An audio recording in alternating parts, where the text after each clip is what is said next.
The Joe Rogan Experience. The first fight you had with Botter, holy shit, was that crowd hot? Yeah. That was a wild crowd. Yeah, they man. even like jumped to the Yeah. ropes and everything went crazy. So, Well, it ended in a fucked up way. yeah. You know, Botter said his arm was hurt. Like, what was the? Did he get an MRI or anything like that? I have no clue. Not from the organization or something. So, yeah, he did some bandage or something over his arm in the neck because that's what he posted on Instagram. But I don't know. For me, it was, yeah, you know, it was like an anticlimax. That wasn't the way I wanted to end that fight. Right. But I think for the rest, for him, this was the perfect way to end the fight because this is the way you could get a rematch. Because if you would have lost, no point in doing a rematch. If you would get knocked out, no point in doing a rematch. So, Well, my unless it feeling, was a really close fight and then you eventually won. yeah. You know. But from my feeling, everybody's like, yeah, but Rico walked into the jabs the first round and everything. That's true. But I was pressuring him. I was pressuring him the whole time, and I was trying to feel like where is my distance, where I can hit and where I get hit. So, and of course, that's Right. yeah, you get tagged. You get tagged sometimes. So my nose was already during training. My nose opened up. So when he hit it, it opened up again. So I was like, yeah, it is what it is. You know, I'm not really bothered by it. So I was pressuring, and I was like, okay, now I got it. So after that first round, and yeah, then we jumped into the second round. I was fit. I was ready for this fight, and that's what I like to do. I would like to drag people into the deep waters. Well, you're very fit for a heavyweight. You have crazy cardio. That's one of the things that I've always admired about your fighting style. So you put insane pressure on guys for a heavyweight, because heavyweights, bigger guys, tend to fight at a slower pace and with less volume.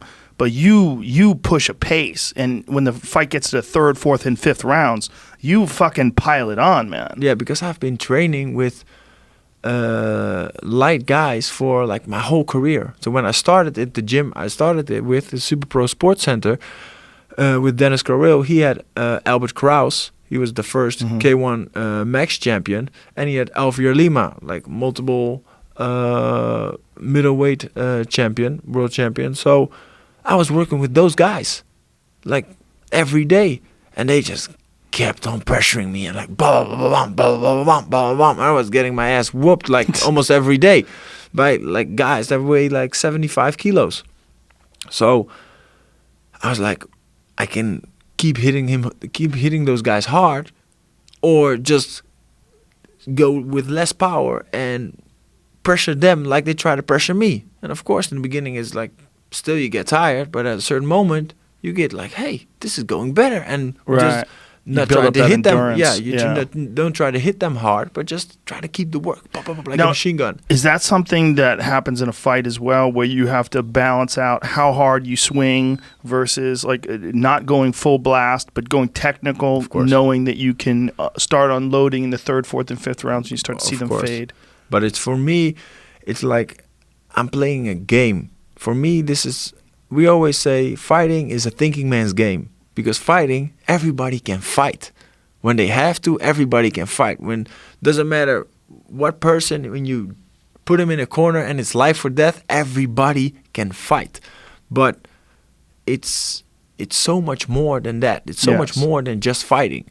So, and that's how I try to step into the ring. With that mentality, like people don't understand that, who've never competed. The managing of the resources is a big factor, right? Like, when do you decide to hit the gas? And you see, like, guys in MMA, you see it with a guy like Nick Diaz. Like, Nick Diaz is famous for not hitting guys hard. He just stays on you. He just stays on you with a lot of volume, and then you get tired, and then he starts unloading. Exactly, with big shots. So, and that's what I like to do. The biggest compliment I could get from an opponent, and I had it like from my last 6 opponents, I got like 3 or 4 times. They said like, Rico, now I understand why you are the champion. I fought everybody, but this I've never felt before.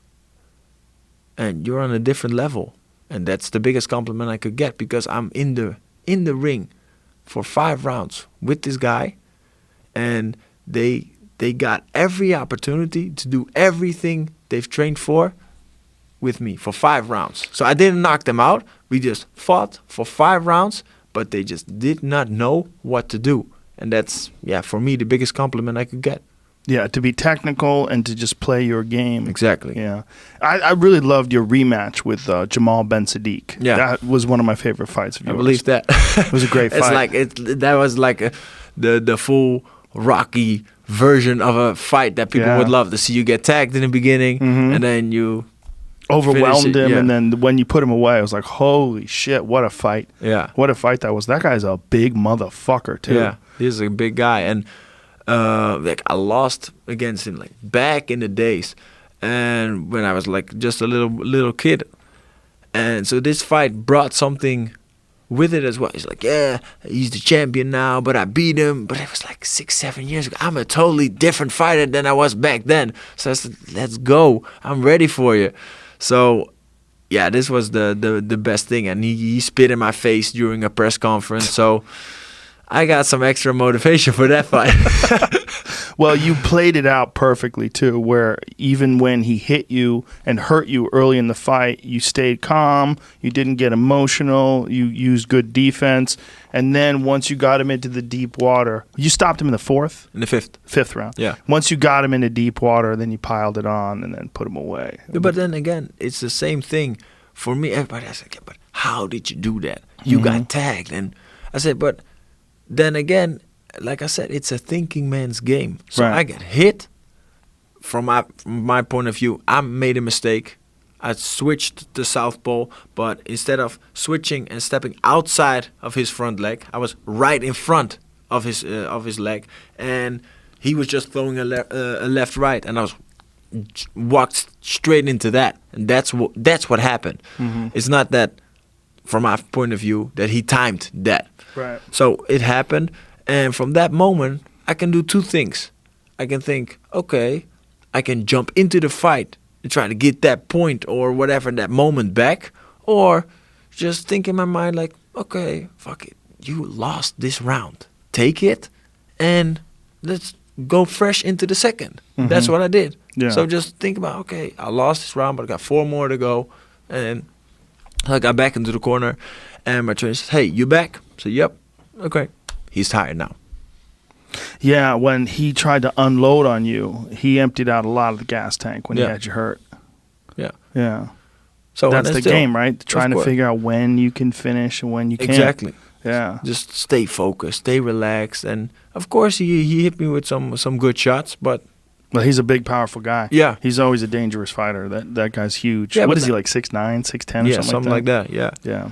And then he's huge in like 270 pounds, I think. Yeah. So that's Big motherfucker. That's a big motherfucker. So and then he's like, yeah, now it's 1-1. I said, come on, man, you beat me like 6-7 years. I beat you. He wants another fight. Yeah, he wants. How many it again. fights has he had since then?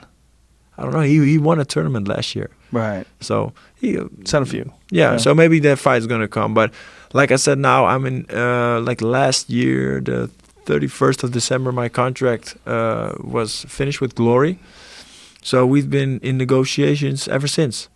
So from that moment on, I said, in my last contract, you guys told me the butter fight was gonna happen, and it didn't happen. So that's what I want first. Give me the butter fight, and from that moment on, we're gonna discuss.